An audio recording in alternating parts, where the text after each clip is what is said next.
Let me start with a little story. Years ago, I was a broke, 25-year-old kid working as a stock clerk, barely scraping by. I had pennies in my pocket and nothing but excuses in my head. I kept wondering, why does success seem to find only a select few while the rest of us struggle just to get by? And then one day, my mentor, Mr. Schoaf, looked me in the eye and said, "Jim, success isn't something you chase. It's something you attract by the person you become." That hit me like a ton of bricks. I realized in that moment, the reason only 2% succeed is because 98% of people are waiting. Waiting for the economy to change, waiting for their boss to notice, waiting for luck to strike. But here's the truth. Success doesn't respond to waiting. It responds to action. Let me ask you something. Have you ever wondered why two people can start in the same place with the same resources and one ends up wildly successful while the other stays stuck? Same town, same education, maybe even the same job, yet one's living in abundance and the other's barely making it. I used to think it was luck, or maybe they had some secret I didn't know, but let me tell you, it's not luck. It's decisions. Tiny, daily decisions that stack up over time. The 2% make choices the 98% aren't willing to make. And those choices, they're not glamorous. They're often uncomfortable, but they work.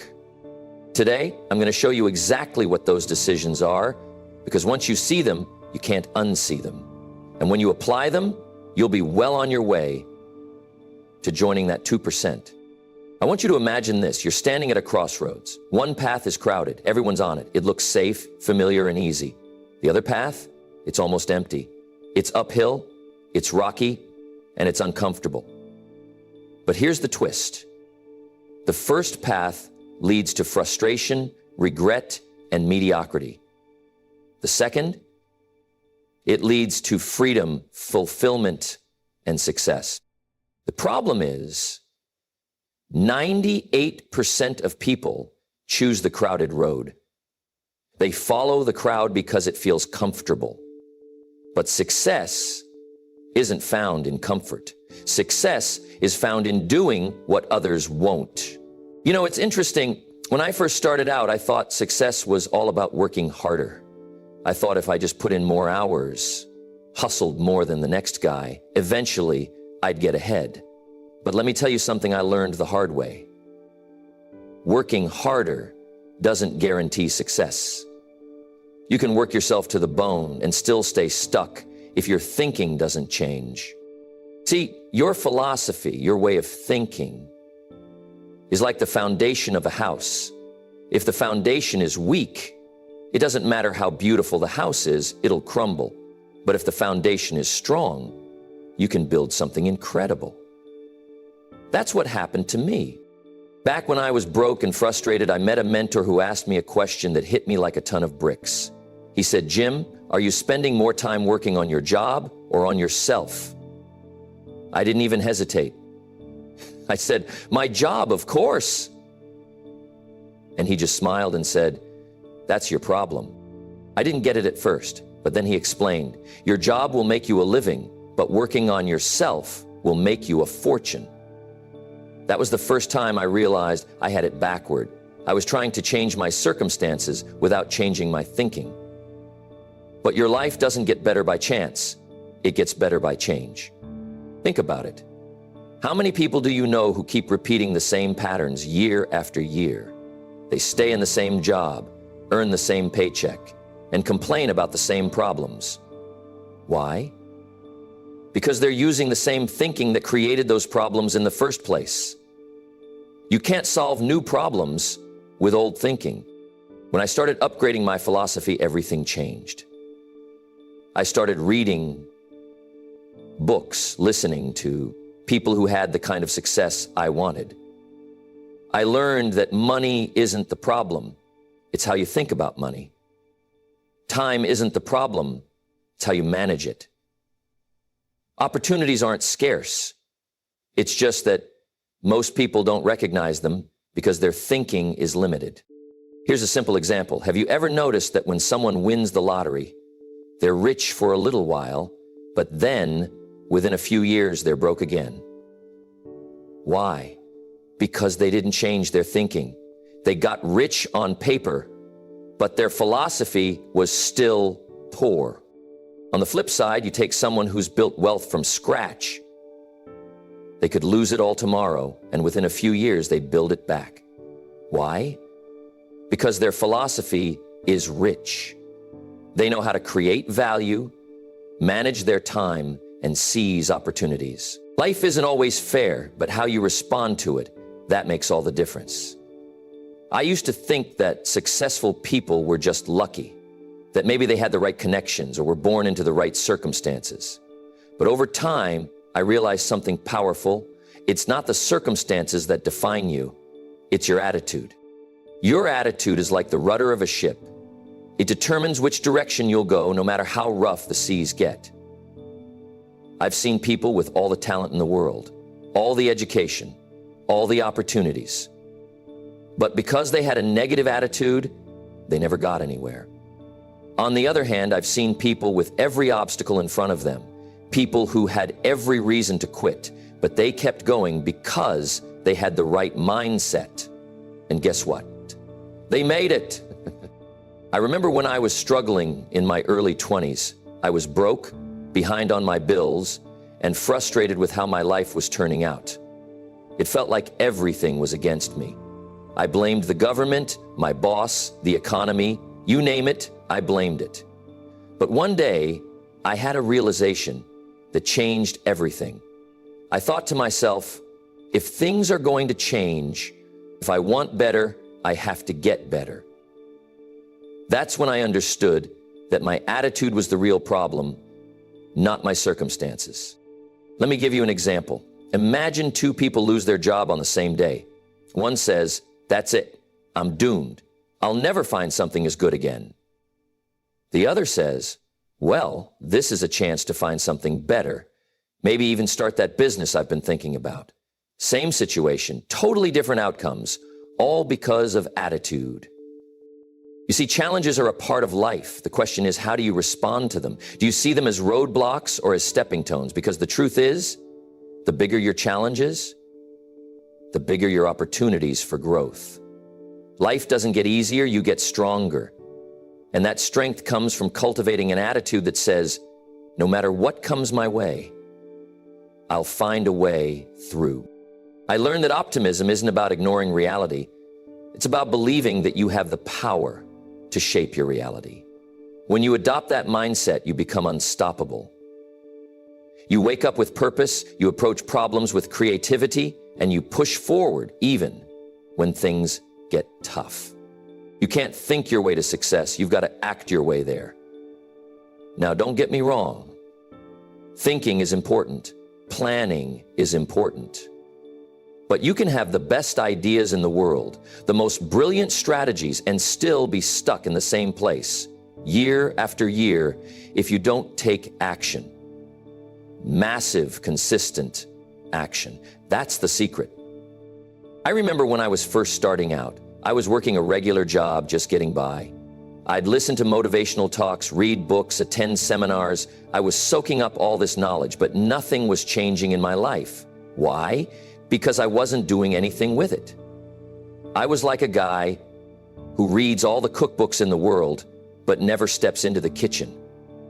You see, knowledge without action is just potential, and potential is nothing until it's put to work. One day, a mentor of mine said something that hit me like a ton of bricks. He said, if you want to change your life, you've got to change what you do daily. That was a wake-up call. It wasn't about making one big dramatic move and waiting for the magic to happen. It was about taking small, deliberate actions every single day and doing them consistently. Think about it like this. If you plant a seed today, you don't wake up tomorrow expecting a full-grown tree. But if you water it every day, give it sunlight, and tend to it, eventually that seed will grow into something strong and lasting. Success works the same way. You've got to show up every day, even when you don't feel like it. even when the results aren't immediate. When I started applying this, everything changed. I committed to making calls, having meetings, working on my skills, day in and day out. And guess what? The results didn't show up overnight, but they did show up. Because action compounds. One effort builds on another. And before you know it, you're miles ahead of where you started. But here's the catch. It's not just about taking action, it's about taking the right action. Busy doesn't equal productive. You can spend all day running in circles and still not get anywhere. Focus on what moves the needle. Prioritize actions that bring real results. Most people dabble. They try something for a week, and when it doesn't work right away, they quit. But the 2%, they stick with it. They keep pushing, refining, learning, and improving. They understand that success isn't given. It's earned through relentless effort and unwavering consistency. So, if you want to be part of that 2%, don't just sit there waiting for the perfect moment. Get up, get moving, and take massive, consistent action. Let me ask you a question. Are you living your life, or is life just happening to you? See, most people wake up every day and just go through the motions. They get up, go to work, come home, watch a little TV, go to bed, and then do it all over again the next day. They're not really living, they're just existing. But the 2%, they don't live by default. They design their lives intentionally. They decide what they want, who they want to become, and how they want to live. And then they build a lifestyle around that vision. I remember when I was younger, I didn't really think about my lifestyle. I was just trying to pay the bills, get by, and maybe have a little fun on the weekends. But over time, I realized that wasn't enough. Life felt empty, like I was missing something. And I was. I was missing purpose. I was missing intentionality. It hit me one day when I looked around and realized that the people I admired the most weren't just successful in business. They were successful in life. They were fulfilled. They were living on purpose. That's when I made a shift. I stopped asking, what do I need to do to get by? And started asking, what kind of life do I want to live? I started to design my days around the things that mattered most to me. My health, my relationships, my personal growth. I didn't just want to make money, I wanted to enjoy the money I made. I wanted to have time for my family, time to travel, time to experience life fully. Here's the thing, success isn't just about the bank account or the car in the driveway. It's about the kind of life you create with what you've earned. You can have all the money in the world, but if you're miserable, stressed, and disconnected from the people you love, is that really success? I don't think so. So, design your lifestyle. Decide what brings you joy, fulfillment, and meaning, and build your life around those things. Maybe that means setting boundaries at work so you can spend more time with your family.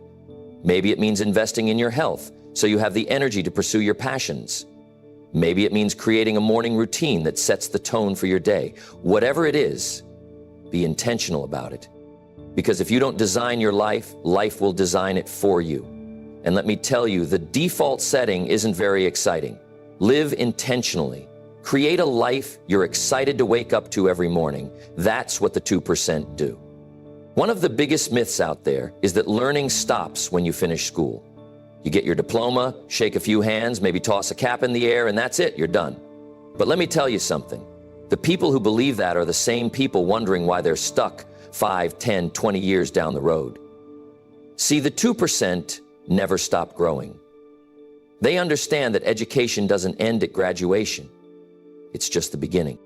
I wasn't always part of that 2%.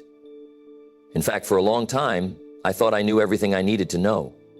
I figured once I learned a trade and started earning a paycheck, I was set. But you know what life has a funny way of doing? Teaching you lessons whether you signed up for class or not. I hit a point where I realized I was stuck. Same job, same paycheck, same problems. That's when it dawned on me. If I wanted to change my circumstances, I had to change myself. And that meant going back to school, not in a classroom, but in life. I started reading books, I listened to mentors, I attended seminars, I devoured anything I could get my hands on that would stretch my thinking and expand my skills. And it wasn't just about learning new information, it was about becoming a new person. Every book, every conversation, every experience added a new layer to who I was becoming. Growth isn't a one-time event. It's a lifelong commitment. Think about it this way. Technology changes, industries evolve, the world moves forward. If you're not learning, you're falling behind. The 2% know this. They're always asking questions, always seeking knowledge, always looking for ways to improve. And here's the beautiful part. The more you learn, the more you realize how much more there is to learn. It's like peeling an onion. You get through one layer and there's another waiting underneath. But it's not just about professional growth. Lifelong learning impacts every area of your life. Your relationships, your health, your mindset. You learn how to communicate better, how to take care of your body, how to handle life's challenges with grace. It's all connected. And the more you grow, the more opportunities you create for yourself. So don't let your education stop with a certificate or a degree. Make learning a habit, a lifestyle, a non-negotiable part of who you are. Because the moment you stop learning is the moment you stop growing. And the 2%, they never stop. If you're waiting to feel motivated every day, let me save you a lot of time. You'll be waiting a long time. Motivation is like the weather. It comes and goes, and you never really know when it's going to show up. One day you wake up feeling like you can conquer the world, and the next day you don't even want to get out of bed. But here's the thing. They don't rely on motivation. They rely on discipline. I remember when I first started out, I'd get excited about a new goal, dive in headfirst and ride that wave of motivation for a little while. But as soon as things got tough, or I didn't feel like it anymore, that excitement fizzled out. And guess what? So did my progress. I'd find myself right back where I started, frustrated and wondering why nothing was changing. It took me a while to realize that the people who succeed don't feel like it every day either, but they do it anyway. Think about it like this. Motivation is the spark, but discipline is the fuel that keeps the fire burning. You don't need to feel inspired to get to work. You don't have to be excited to do what needs to be done. You just have to do it. When you train yourself to act regardless of how you feel, you become unstoppable. Let me give you a practical example. Say you want to get in shape. You're fired up at first, buying new workout gear, signing up for the gym, maybe even reading a few articles about fitness. But then comes that first cold morning when your alarm goes off at 5 a.m. And suddenly, that motivation is nowhere to be found. Now what? That's when discipline kicks in. You roll out of bed, lace up your shoes, and hit the gym, whether you feel like it or not. And here's the secret. Every time you push through those moments, you build a little more strength. Not just in your body, but in your mind. Discipline is doing what needs to be done long after the mood you made the decision in has passed. It's about creating habits that run on autopilot. And the more you practice it, the less you'll need to rely on fleeting feelings. The 2% understand that success isn't about waiting for the perfect moment. It's about showing up consistently, no matter what. So if you want to separate yourself from the 98%, stop waiting to feel ready. Do it anyway, because discipline will take you places motivation never could. One of the hardest things you'll ever do on your journey to success is look in the mirror and face the truth about where you are. But let me tell you, it's also one of the most powerful. See, most people, the 98%, spend their lives sugarcoating their reality. They tell themselves stories to feel better, blaming the economy, their boss, their upbringing, or bad luck. But here's the truth. You can't change what you won't acknowledge. I remember a time early in my career when I was struggling. My bank account was empty, my relationships were falling apart, and I wasn't happy with the person staring back at me in the mirror. But instead of facing it, I'd make excuses. It's just a rough patch, I'd say. Things will turn around eventually. I kept waiting for something external to fix my problems. A new opportunity, a lucky break, but nothing changed. And you know why? Because I wasn't being honest with myself.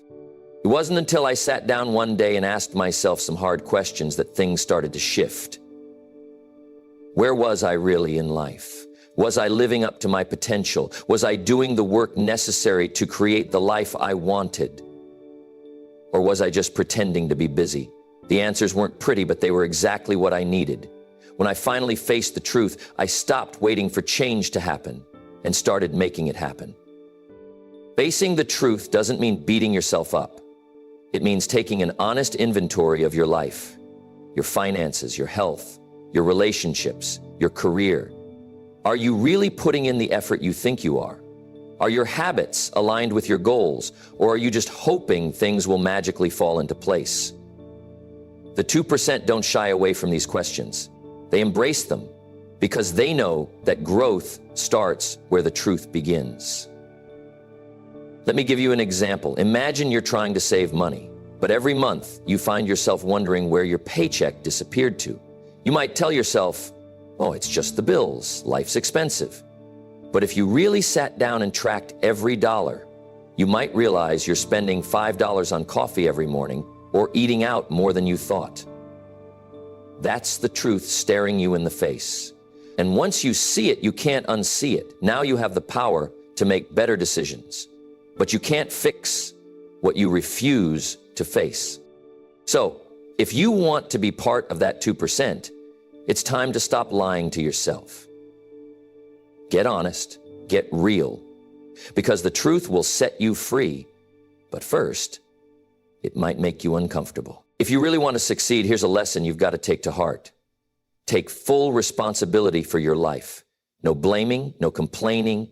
See, the 98% spend their lives pointing fingers at their boss, their parents, the government, the weather, even their neighbor's dog.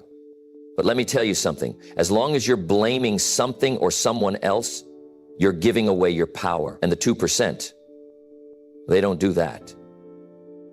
They own everything, the good, the bad, and the ugly. I wasn't always good at this. Early in my career, when things weren't going well, I had a long list of excuses. The company didn't give me enough support. The market was tough. My mentors didn't guide me enough. But guess what? None of that changed my situation. It wasn't until I said, wait a minute, I chose this job. I chose how much effort to put in, chose how to respond to challenges. That's when things started to shift. When you take responsibility, you take control. And let me be clear, taking responsibility doesn't mean everything is your fault. Life will throw curveballs at you, but how you respond to those curveballs, that's always on you. You can't control the wind, but you can adjust your sails. Blaming the wind won't get you to your destination. So the next time you catch yourself complaining about something, stop and ask yourself, what can I do to change this? Because the moment you stop blaming and start owning your life, that's the moment you step into the 2%. If you want to know one of the most critical secrets of the 2%, it's this: they protect their time ruthlessly. They don't let just anyone or anything steal it. Because time, my friends, is the one resource you can't get back. You can lose money and make it back. You can lose opportunities and find new ones. But once an hour, a day, a year slips by, it's gone. The 98%, they spend their days letting time leak out of their lives like water through a sieve. They say yes to everything and everyone, the 2%. They've mastered the art of saying no. When I first started out, I didn't get this. I thought being busy meant being productive. I'd fill my schedule with meetings, phone calls, favors, and endless, urgent tasks. But at the end of the day, I'd look back and realize I wasn't getting anywhere. I was running in place. I was confusing activity with achievement. There's a big difference between the two. Just because your calendar is full doesn't mean your life is moving forward. It wasn't until a mentor of mine pulled me aside and said, Jim, you've got to start treating your time like it's gold, Because it is. That hit me hard. I started to realize I was giving away pieces of my life to things that didn't really matter. So I made a shift. I started asking myself, is this task moving me closer to my goals? Is this meeting essential, or am I just afraid to say no? And let me tell you, once I started cutting out the fluff, my results skyrocketed. Here's a little trick I used. I created what I call the value filter. Before committing to anything, I'd run it through 3 questions. Number 1, does this align with my goals? Number 2, is this the best use of my time right now? Number 3, if I say yes to this, what am I saying no to? That last one's a biggie. Every time you say yes to something, you're automatically saying no to something else.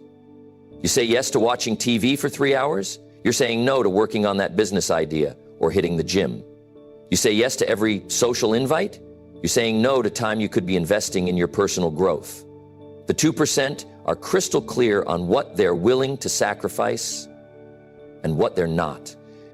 And don't be afraid to disappoint people. That's another trap the 98% fall into. They say yes because they don't want to let anyone down. But here's the truth. If you're constantly saying yes to others, you're saying no to yourself. Your dreams, your goals, your priorities, they get pushed to the back burner. The 2% know that protecting their time isn't selfish, it's necessary. Because if you don't guard your time, no one else will. I remember a time when I was invited to a big networking event. Lots of important people were going to be there, and I felt that pressure, the fear of missing out. But when I stopped and thought about it, I realized that attending that event wasn't aligned with my current goals. I had a project I needed to finish, and that was where my focus needed to be. So I politely declined, and guess what? The world didn't end. That project turned into one of the most successful ventures of my career. Saying no to the event meant saying yes to my future. So here's the bottom line. Guard your time like your life depends on it, because it does. You've got to stay hungry, and you've got to stay humble. The moment you think you've made it, that's the moment you start sliding backward. Success isn't some final destination you arrive at, park your car, and say, well, I'm here, time to relax. No, success is a journey, a process of constant growth, learning, and striving for better. And the ones who stay at the top, the 2%, they understand this better than anyone. I remember early in my career, I hit a milestone I'd been chasing for years. I finally started making real money. I had the nice car, the comfortable house, and the recognition I thought I wanted. For a brief moment, I felt like I had arrived. But something funny happened. That excitement, it faded faster than I expected. I realized I wasn't as fulfilled as I thought I'd be. I was comfortable, yes, but comfort can be dangerous. It lulls you into thinking you've done enough. It tempts you to coast. And coasting, my friends, is just a slow way of moving backward. I learned that hunger isn't just about achieving the next goal. It's about becoming more, doing more, contributing more. It's about waking up every day with that fire in your belly, asking yourself, how can I improve today? How can I push the boundaries just a little further? That hunger is what separates those who have a brief taste of success from those who sustain it for a lifetime. But here's the flip side of the coin. While hunger drives you forward, humility keeps you grounded. I've seen it too many times. People achieve a little success, and suddenly they think they've got all the answers. They stop listening, stop learning, and worst of all, they start treating people differently. That's a fast track to losing everything you've worked for. I'll never forget a time when I was invited to speak at a major conference. I was sharing the stage with some of the most successful people in the industry, folks who had built empires. But there was one speaker who stood out, not because of his success, but because of his attitude. He had every reason to be proud, but he spent more time asking questions and learning from others than he did talking about himself. After his speech, he stayed behind to help clean up the room and personally thank the event staff. That kind of humility, that's rare. And you know what? He was also one of the most consistently successful people I've ever met. Staying humble means remembering where you came from, no matter how far you've gone. It means understanding that there's always someone out there who knows more than you do, and there's always room to grow. The moment you think you've outgrown learning is the moment you start falling behind. The balance of hunger and humility creates unstoppable momentum. Hunger keeps you reaching for new heights, while humility keeps you grounded enough to keep learning, adapting, and connecting with people along the way. And that's the real secret of the 2%. They never settle, and they never forget the principles that got them there. So, as you move forward on your journey, remember this. Stay hungry for growth. Stay humble in your achievements, and you'll find that success isn't just a destination, it's a way of life.